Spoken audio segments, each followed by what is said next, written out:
Hi everyone. Exercise 1.2 questions ఎలా solve చేయాలనేది చూద్దాం. పబ్లిక్లో ఖచ్చితంగా ఈ రెండిట్లో ఏదో క్వశ్చన్ వచ్చే అవకాశం ఉంది కాబట్టి వీటిని ఎలా సాల్వ్ చేయాలి అనేది ఇప్పుడు ఈ సెషన్లో చూద్దాం. ఇది డైరెక్ట్ మెథడ్లో మనకు రాదు కాబట్టి ఇండైరెక్ట్ మెథడ్ ద్వారా సాల్వ్ చేస్తాం దీన్ని. So indirect method of proof ఎలా ఉంటుందంటే, ఇది ఇర్రేషనల్ ప్రూవ్ చేయాలి, మనం చేయలేం కాబట్టి దీన్ని ఏమని తీసుకుంటాం, రేషనల్ తీసుకొని ఆన్సర్ రాంగ్ వస్తుంది. అప్పుడు మనం చేసిన ప్రాసెస్ తప్పు, మన అజంప్షన్ తప్పు, ఇచ్చిందే కరెక్ట్ అని రాయడం. ఒకసారి చూద్దాం ఎలా చేయాలనేది. ఇప్పుడు √5 అనేది ఇర్రేషనల్ అని ప్రూవ్ చేయాలి. మనం ఏం తీసుకుందాం, let us assume that √5 is a rational number. ఏం అస్యూమ్ చేసుకుందాము, √5 ఇర్రేషనల్ ప్రూవ్ చేయలేం కాబట్టి √5ను రేషనల్ నంబర్ అనుకుందాం. అప్పుడు √5ను రేషనల్ నంబర్ ఫామ్ అంటే ఏ ఫామ్ అది మనకు బాగా తెలిసిందే. రేషనల్ నంబర్ ఏ ఫామ్లో ఉంటుంది, p/q ఫామ్లో ఉంటుంది. ఇక్కడ q 0 కాకూడదు అండ్ pq ఎలా ఉండాలి, కో ప్రైమ్స్ అయి ఉండాలి, అంటే కామన్ ఫ్యాక్టర్ ఉండకూడదు. pకు qకు కామన్ ఫ్యాక్టర్ ఉండకూడదు, q 0 కాకూడదు. దీన్ని ఏం చేద్దామంటే స్క్వేర్ రూట్ ఉంది కాబట్టి స్క్వేరింగ్ ఆన్ బోత్ సైడ్స్ చేద్దాం. అప్పుడు లెఫ్ట్ సైడ్ స్క్వేర్, ఇక్కడ రైట్ సైడ్ కూడా స్క్వేర్. స్క్వేర్ రూట్ క్యాన్సిల్ పోతుంది. 5 is equal to p²/q². q² at side తీసుకురండి. 5q² is equal to p². దీని మీనింగ్ ఏమంటే 5 టేబుల్తో p² పోతుంది. 5 డివైడ్స్ p². 5 అనేది p²నే డివైడ్ చేస్తే ఖచ్చితంగా 5 అనేది దేన్ని డివైడ్ చేస్తుంది, pను కూడా డివైడ్ చేస్తుంది. దీని ఈక్వేషన్ 1 అనుకుందాం. అంటే p అనేది 5 టేబుల్లో ఉంది. 5 టేబుల్లో సమ్ నంబర్ తెలియదు కాబట్టి r అనుకుందాం. p అనేది 5 టేబుల్తో పోతుందంటే 5 ఇంటూ సంథింగ్ r అనుకున్నా. ఇప్పుడు తీసుకువెళ్ళి ఇక్కడ ఈక్వేషన్లో సబ్స్టిట్యూట్ చేస్తాను పైన. 5q² is equal to p² కదా, p బదులు 5r రాసుకున్నా. ఇక్కడ ఉండే p బదులు 5r రాసుకున్నా. So 5q² is equal to 5 5s are 25r². 5 టేబుల్తో క్యాన్సిల్ పోతుంది. q² ఈజ్ ఈక్వల్ టు ఏమొస్తుంది, 5r² వస్తుంది. దీని మీనింగ్ కూడా ఏమంటే q² అనేది 5 టేబుల్తో పోతుంది. 5 డివైడ్స్ 5 అనేది దేన్ని డివైడ్ చేస్తుంది, q². 5 అనేది q²నే డివైడ్ చేస్తే ఖచ్చితంగా అది qను కూడా డివైడ్ చేస్తుంది. q² 5తో పోయిందంటే q కూడా పోతుంది కంపల్సరీ. ఇప్పుడు రెండు ఈక్వేషన్స్ గమనించండి, first second. First equation second equation రెండు చూడండి, రెండు 5 టేబుల్తో పోతున్నాయి. 5 divides both p and q. So that implies 5 is a common factor. 5 అనేది ఏమని తెలిసిపోయింది, 5 అనేది కామన్ ఫ్యాక్టర్ అని తెలిసిపోయింది. కామన్ ఫ్యాక్టర్ ఉండకూడదు. చూడండి, కోప్రైమ్స్. This is absurd. ఎందుకు, కోప్రైమ్స్ కాబట్టి. p, q కోప్రైమ్స్ కదా, కాబట్టి absurd. Therefore our assumption is wrong. మనం అనుకునింది రాంగ్. ఏమనుకున్నాం మనం, √5 అనేది rational. √5 is not a rational number. √5 అనేది రేషనల్ నంబర్ కాదు. √5 రేషనల్ నంబర్ కాదు అంటే దాని మీనింగ్ ఏమని, that implies √5 is an irrational number. So అర్థమైపోయింది మనకు, ఇది రేషనల్ నంబర్ కాదు అని అర్థమైందంటే ఖచ్చితంగా అది ఏం నంబర్ అవుతుంది, ఇర్రేషనల్ నంబర్ అవుతుంది. క్లియరా? ఇది డైరెక్ట్ మెథడ్లో ప్రూవ్ చేయలేం కాబట్టి ఇండైరెక్ట్ మెథడ్లో మనం దీన్ని రేషనల్ అనుకొని రేషనల్ ఫామ్ రాసుకొని స్క్వేరింగ్ ఆన్ బోత్ సైడ్ చేస్తే pను 5 డివైడ్ చేస్తుంది. అలాగా 5తో పోయేది ఒక నంబర్ తీసుకొని p సబ్స్టిట్యూట్ చేస్తే qను కూడా 5 డివైడ్ చేస్తుంది. అంటే 5 అనే కామన్ ఫ్యాక్టర్ ఉంది pకి qకు. ఇలా ఉందంటే అది ఖచ్చితంగా ఏం కాదు,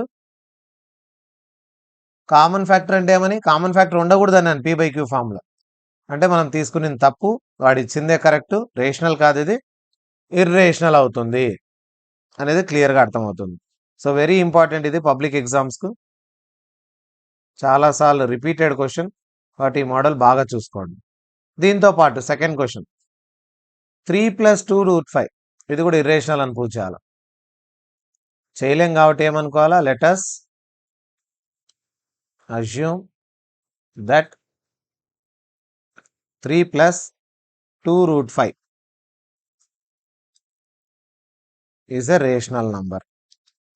ఏం అజ్యూమ్ చేసుకుందాము, ఇర్రేషనల్ కాదు, రేషనల్ అని అజ్యూమ్ చేసుకుందాం. రేషనల్ నంబర్ ఏ ఫామ్లో ఉంటుంది, మనకు ఆల్రెడీ ఐడియా ఉంది, p/q ఫామ్లో ఉంటుంది. ఇక్కడ q 0 కాకూడదు, అండ్ p, q ఎలా ఉండాలి, కో ప్రైమ్స్ అయి ఉండాలి. ఇప్పుడు 2√5 ఈజ్ ఈక్వల్ టు p/q +3 అటు సైడ్ పోతే -3. ఇంకా దీనికి ఎల్సిఎం, కింద q పైన p ఉంది, 3 × q 3q, ఈ 2ను కూడా అటు సైడ్ పంపించేసేయండి. p - 3q by 2 × q 2q అవుతుంది. ఇది ఏ ఫామ్లో కనిపిస్తుంది చూడండి, is in p/q form, rational number form. ఇది రేషనల్ నంబర్ ఫామ్లోకి వచ్చింది, కానీ మనకు తెలుసు but √5 is not a rational number. √5 అనేది రేషనల్ నంబరే కాదు.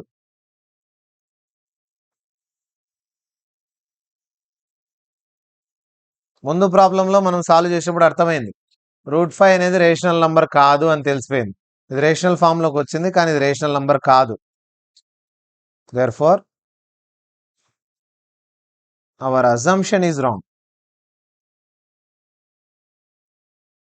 మన assumption wrong. 3+2√5 is not a rational number.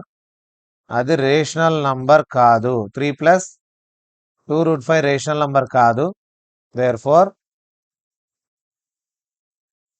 3+2√5 ఏం నంబర్ అవుతుంది, రేషనల్ కాదంటే, ఈజ్ అన్ ఇర్రేషనల్ నంబర్.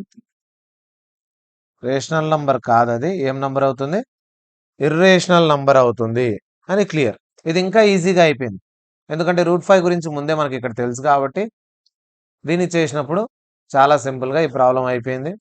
ఎక్కువగా థియరియాటిక్గా ఉంది, చాలా ఈజీగా ఉంటుంది ఈ ప్రాబ్లం. ఈ రెండిట్లో ఖచ్చితంగా ఒకటి పబ్లిక్ ఎగ్జామ్కు మనకు వస్తుంది ఖచ్చితంగా. ఇక మిగతా 2 క్వశ్చన్స్, ఈ 2 క్వశ్చన్స్ కనుక గమనించినట్లయితే సేమ్ ఈ క్వశ్చన్ లాగా చేయాలి.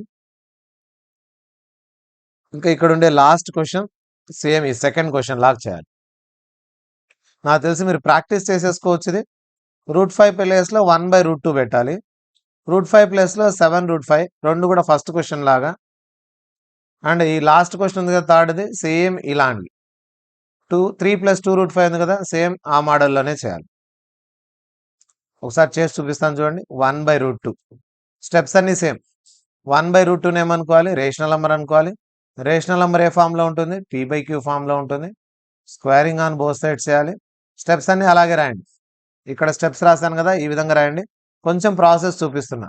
ఇప్పుడు స్క్వేరింగ్ ఆన్ బోత్ సైడ్స్ చేసినప్పుడు ఏమవుతుంది, స్క్వేర్ రూట్ క్యాన్సిల్ పోతుంది, p² / q² అవుతుంది. సో దీన్ని ఏం చేస్తారు, క్రాస్ మల్టిప్లై చేయండి. 2p² = q² వస్తుంది. అప్పుడు 2 డివైడ్స్ q². q²ని డివైడ్ చేస్తే 2 అనేది దేన్ని డివైడ్ చేస్తుంది, qను కూడా డివైడ్ చేస్తుంది. q బదులు 2తో పోయే ఏదో నంబర్ తీసుకోండి. 2p² q బదులు 2r రాసుకుంటాం. 2 2s are 4r² అవుతుంది. 2 1s are 2 2s పోతే మళ్ళీ ఇప్పుడు 2 డివైడ్స్ ఏమవుతుందంటే p²నే డివైడ్ చేసినప్పుడు pని కూడా డివైడ్ చేస్తుందని రాసుకుంటాం. రెండు ఈక్వేషన్స్ నుంచి ఏం చెప్పచ్చు అంటే 2 is a common factor. So common factor వచ్చింది అంటే, కామన్ ఫ్యాక్టర్ ఉందంటే ఇది రాంగ్ అని. Therefore our assumption is wrong. 1/√2 is not a rational number. 1/√2 is an irrational number. ఈ విధంగా చేయాలి. అర్థమవుతుంది కదా, సేమ్ ప్రాసెస్. స్టెప్స్ రాయండి కొద్దిగా ఇలాగా. నేను కొన్ని ప్రాబ్లం మారి చేసి చూపించాను. స్టెప్స్ ఇలా రాసి సేమ్ ఇదే ప్రాసెస్. ఇక ఇది కూడా అంతే 7√5 అనేది 5 ప్లేస్లో ముందర 7 పెట్టుకోవాలి ఎక్స్ట్రా అంతే. ప్రాబ్లం అంతా సేమ్.